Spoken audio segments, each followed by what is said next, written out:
My name is Drake, running real estate here on YouTube. I built $44 in wealth per day from December of 2017 to August of 2021 utilizing the house hacking method. Let's get right into it.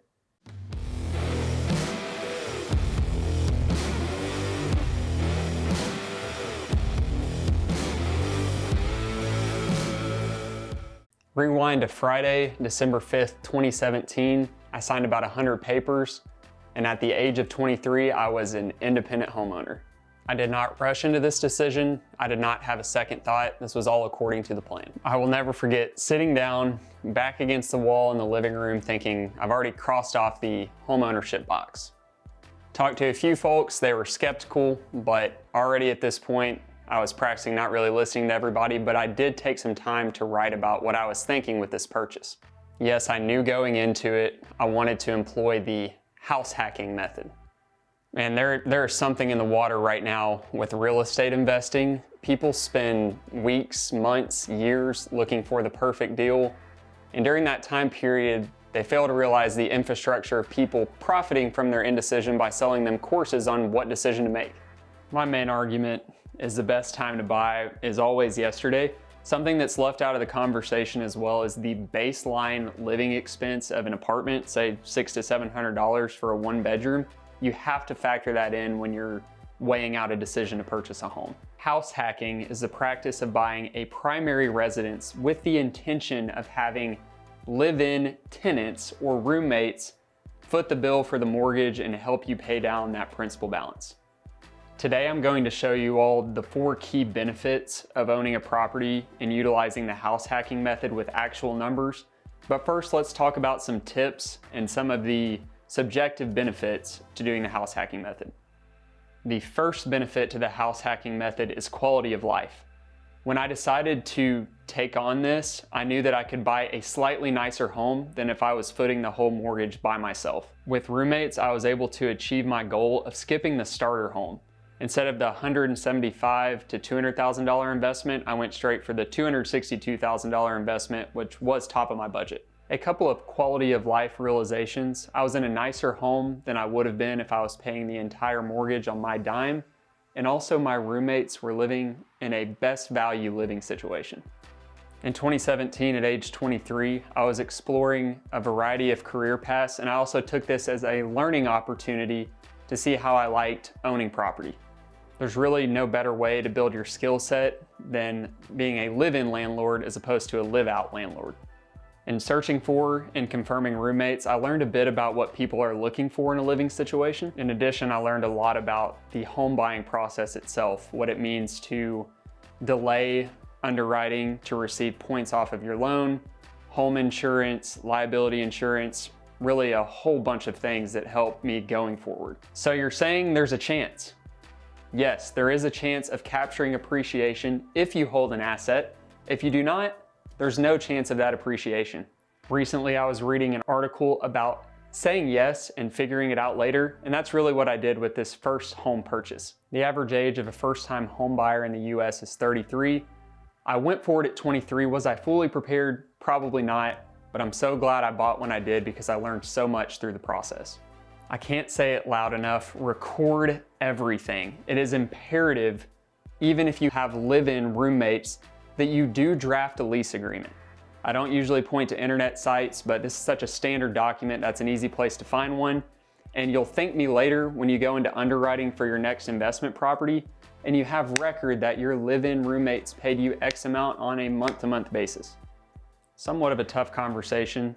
One way to ease it is to go for that month-to-month lease agreement, so your roommates don't feel like they're locked into however many months with you if their living situation changes, they get engaged, whatever the case may be.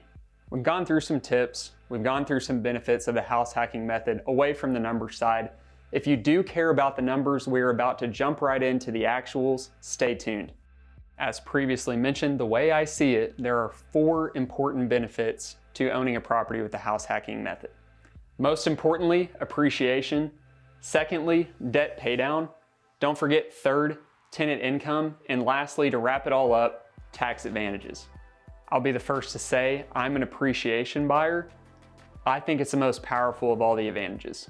I bought the 4-bed, 2-bath home in December of 2017 for $262,000 and sold the asset in August of 2021 for $355,000, good for $93,000 of appreciation.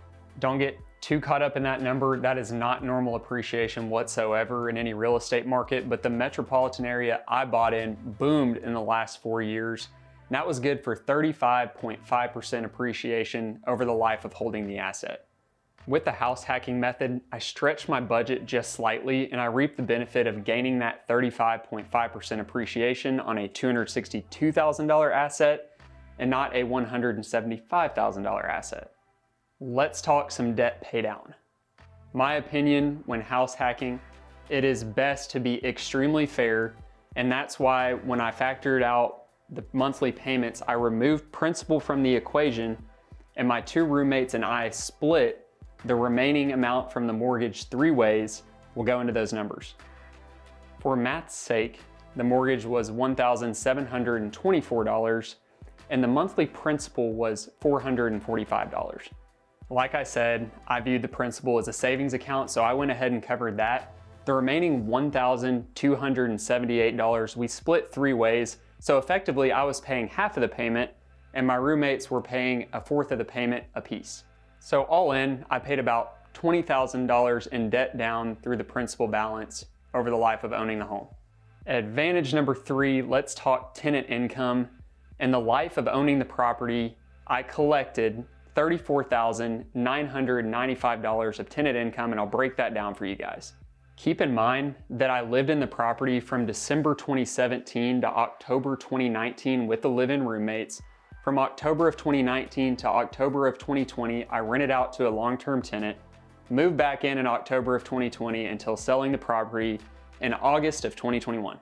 Over 45 months, this income weighs out to $777 per month in tenant income. Everyone's favorite topic, let's talk about tax advantages of owning a single-family home that you're using with boarding income from roommates. While holding the property, I took advantage of a few itemized deductions to lessen my tax burden. That included property tax deductions, mortgage interest deductions, capital expenditures like say a new HVAC or a new roof that improves the property, and lastly, depreciation that you can take on a property that's serving as a rental. All in all, I lessened my tax burden by about $10,000 over the life of ownership. Purchasing the home grew my wealth by $58,882 in 45 months.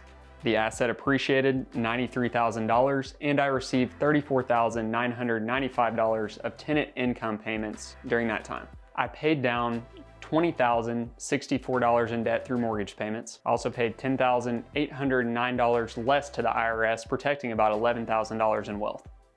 Overall, the positive impact was $158,868. On the flip side, my mortgage payments less debt paydown was $57,786. By the way, 60% of that was covered by tenant income. In addition, and I can't leave this out, I spent about $20,000 improving the property. I'll show you some before and after photos, which included new flooring, new paint, and an overall refresh of the property that was originally built in 2003.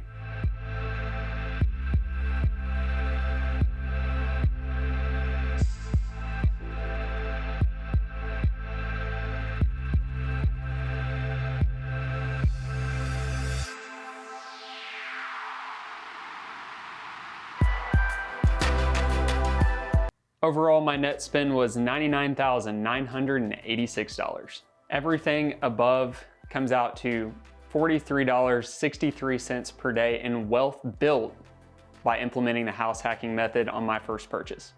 That's it, guys. I hope you learned something here today. If you're considering that first purchase, don't forget the house hacking method. Just make sure to follow the tips and tricks I went over in the first part of the video, and you too could build $30, $40 a day in wealth just by holding a home for 3 or 4 years with this method. My name is Drake, running real estate here on YouTube. Today we talked about how I built $44 in wealth per day from 2017 to 2021 utilizing the house hacking method. If you want to see more videos like this, please like, comment, and subscribe. They mean the world to me. Can't wait to bring more stuff to you guys. I'm out.